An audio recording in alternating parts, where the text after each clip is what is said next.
Vous avez tous déjà rêvé de dialoguer avec un grand-parent disparu que vous n'avez pas ou peu connu, l'interroger sur sa vie et ses désirs, ses espérances et ses renoncements, comprendre ses choix et tenter d'expliquer les vôtres.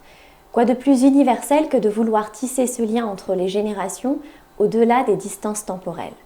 La chanteuse yiddish Mirele Rosen a donné chair à cette utopie à travers un conte poétique pour jeunes enfants. Rosanciel fut d'abord un spectacle musical, c'est aujourd'hui un livre CD qui paraît aux éditions Anima et compagnie. Pour en parler, j'accueille son autrice, Mirele Rosen, bonjour. Bonjour Elchiba. Alors dans ce livre, vous imaginez un dialogue entre une jeune femme, Myriam, vous-même donc, Tout à fait. et son arrière-grand-père, votre arrière-grand-père, Fernand Rosanciel. Et ce dialogue prend sa source dans une découverte que vous avez faite. Car un jour, vous avez découvert de vieux courriers au fond d'une malle. Au fond d'une sacoche, effectivement, dans une remise dans le jardin de ma maison de ma grand-mère maternelle. Et j'ai découvert, du coup, qu'il était juif, ce que je ne savais pas, ce que ma mère surtout ne savait pas. Et votre mère ne savait pas parce que sa mère elle-même, donc la fille de Fernand, Oui. l'avait tue. Tout à fait. Ma mère est née en 1939. On peut comprendre que ma grand-mère, effectivement, ait voulu la protéger. Ma grand-mère que j'ai connue, effectivement, par contre, la tue jusqu'au bout. Et même, je dirais qu'il y avait des choses parfois un peu particulières, parce que c'est une personne assez rigide. Et elle faisait parfois des remarques dans le genre « Mais vous voyez bien que je suis alsacienne, regardez mes grosses joues !» Et je me disais « C'est bizarre, pourquoi elle fait ça, cette grand-mère ?» Et j'ai compris en fait aujourd'hui, c'est que jusqu'au bout, elle a voulu taire en fait qu'elle avait des origines juives, elle a eu peur qu'on les découvre. Je pense qu'elle a eu tellement peur pendant la guerre pour son père, pour elle et pour ses filles aussi, puisqu'elle était, comme son mari était prisonnier de guerre, elle est revenue chez ses parents pendant la guerre avec ses petites filles qui avaient 1 et 2 ans. Et que c'est devenu quelque chose en fait qu'elle a presque rejeté. Dans le livre CD, toutes les anecdotes sont des anecdotes réelles, qui me sont, dont j'ai la mémoire, ou que j'ai trouvées en faisant des recherches généalogiques. Mais l'anecdote avec ma grand-mère, qui me montre effectivement un juif orthodoxe et me dit « Regarde, c'est un juif ». C'est vrai. Et je ne comprenais pas pourquoi en fait. Je ne comprenais pas ce qui lui arrivait. Et je pense qu'elle avait vraiment tellement peur qu'on puisse imaginer qu'elle soit d'origine juive, qu'elle avait fait une forme de blocage et que c'était des gens qui étaient différents d'elle. Quand j'étais enfant, il y avait le discours. Il n'y avait pas les juifs étaient des gens différents de nous. C'était pas des gens qu'on côtoyait, qu'on connaissait.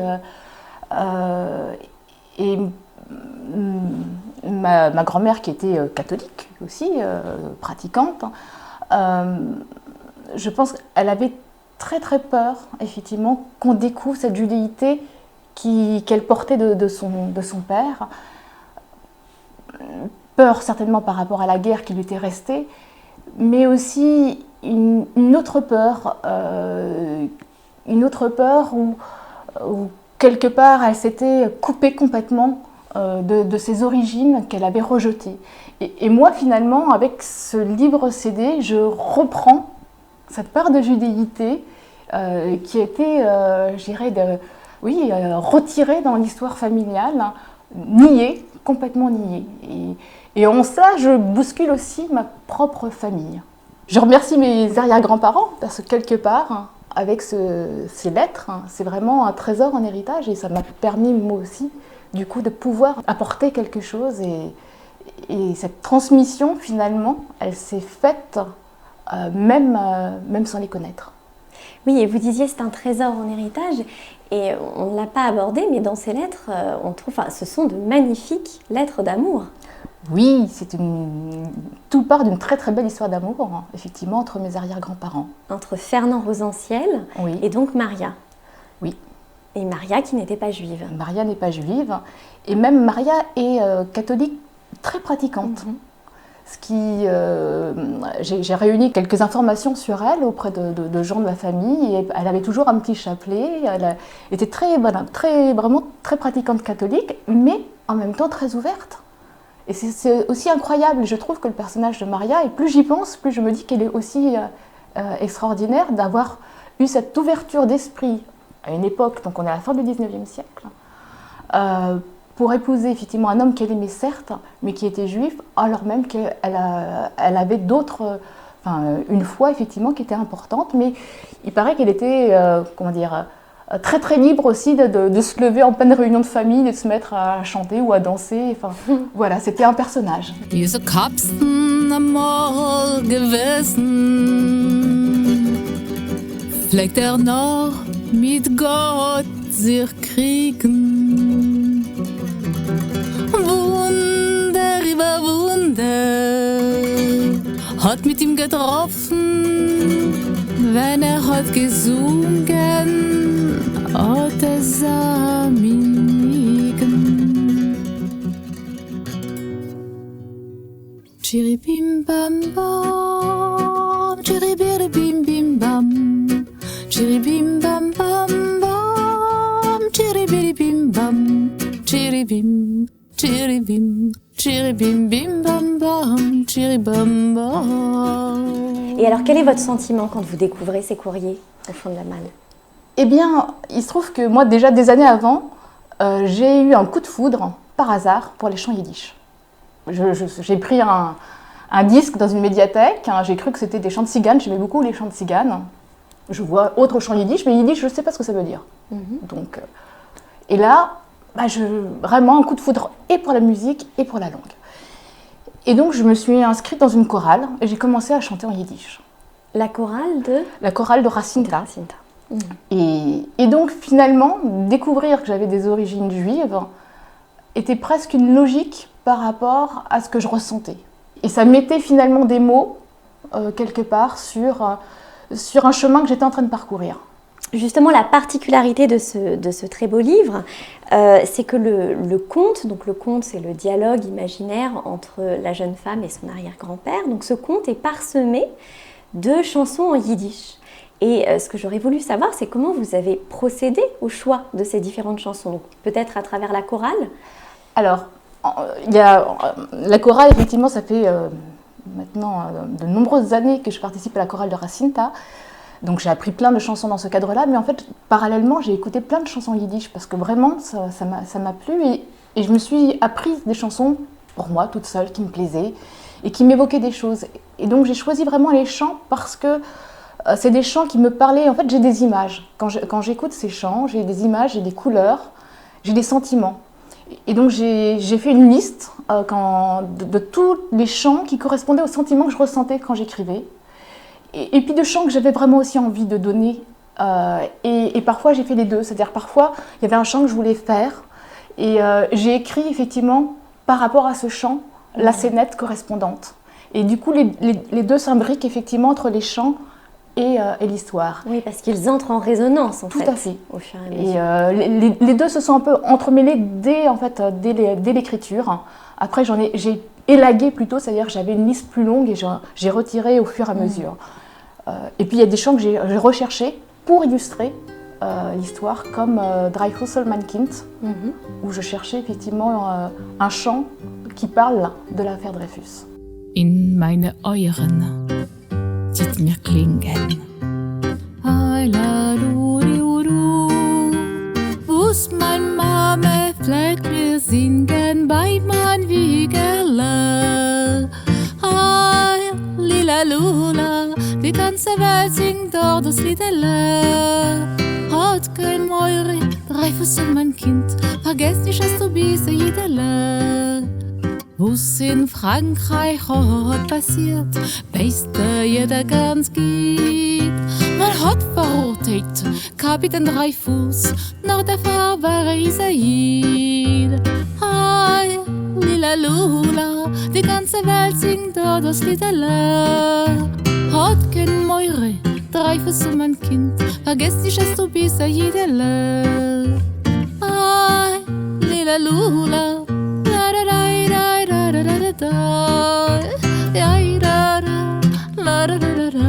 N'oublie pas que tu es un juif. J'aimerais qu'on parle également des illustrations que vous avez choisies parce qu'elles sont absolument magnifiques. Oui, c'est Ophélie Trichereau. Les premières illustrations qu'elle fait pour un livre. Et je voulais en fait quelque chose d'espiègle et de délicat, surtout des dessins qui puissent parler aussi bien aux enfants qu'aux adultes. Car c'est un livre intergénérationnel et qui puisse s'adresser à tout le monde. Et donc je lui ai demandé des choses très colorées, très vivantes, parce que le yiddish, c'est une langue vivante. Et en même temps, que ces dessins apportent une autre lecture, une lecture parallèle de l'histoire.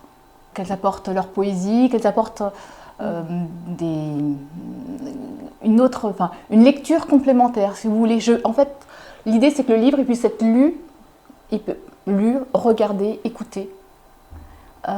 Et que chaque art apporte sa complémentarité à l'autre. Plusieurs dimensions. Tout à fait. Et alors pour les enfants, on a choisi un petit jeu avec des oiseaux qui sont cachés dans les illustrations. Voilà, il y a plein de petits détails aussi qui sont là parce qu'on sait qu'eux vont regarder le dessin justement d'une manière un peu différente des adultes. In der Finster seien deine Augen schöner. In der Finster seien deine Händler kleiner. In der Finster weit von dir mit stiller Ruhe. In der Finster weicher, zarter, beugsamer bist du. In der Finster ist ein Bahn im bleicher. In der Finster seien deine Finger weicher. In der Finster wenn du mal sie lodern zu. In der Finster weicher, zarter, beugsamer bist du. J'aimerais revenir à vous, Mireille, sur un point un petit peu plus personnel, c'est-à-dire que lorsque nous avons échangé avant cet entretien, vous avez signé les différents échanges par votre prénom Myriam. Or, ce très beau livre, vous le signez par Mireille Rosen. Alors Mireille, c'est Myriam en yiddish. Tout à fait. Et donc j'aimerais savoir que signifie pour vous l'usage de ces deux prénoms Myriam, Mireille. Alors, Mireille, c'est en fait quand j'ai commencé la chorale yiddish, c'est comme ça que Racine m'a appelée, puisqu'il y avait déjà une Myriam. D'accord. Et donc j'ai commencé à chanter en yiddish finalement, d'abord en tant que choriste, en tant que Mireille. Et quand je me suis produite la première fois, j'ai gardé Mireille. Parce que Mireille, c'est très doux, il y a toute la gentillesse, tout l'esprit du yiddish dedans. Et donc c'est le nom que j'ai choisi en tant qu'artiste. Après, effectivement, il se trouve que dans ma famille, je suis la seule à avoir un nom d'origine hébraïque, et c'est mon père, qui n'est pas d'origine juive, qui avait souhaité effectivement que j'ai un prénom juif. Je devais d'abord m'appeler Rachel. Et puis, ils ont trouvé que Rachel, mes grands-mères n'ont pas aimé, elles ont trouvé que c'était un peu trop connoté, justement. Et donc, le compromis, c'était sur Myriam. Mais moi, quand j'étais enfant, pour moi, Myriam, c'était un prénom qui était porté par les copines d'origine maghrébine, en fait. C'était pas du... Et comme je savais que ma grand-mère avait vécu en Algérie petite, je pensais effectivement que ça venait en fait d'Algérie, ce prénom. Voilà. Et ce qui est intéressant, c'est que Myriam, c'est le prénom hébraïque également de Maria. Donc quelque part, la boucle est bouclée.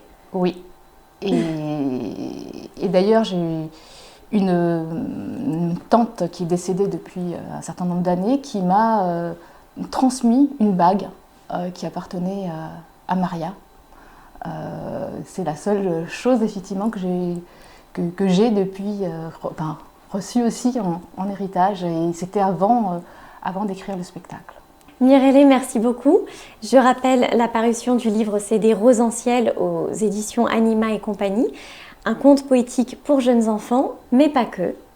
C'est un livre effectivement qui s'adresse aussi bien aux adultes, hein, et d'ailleurs derrière c'est marqué jusqu'à 120 ans, hein, Oui. 120, De 8 à 120. que aux enfants.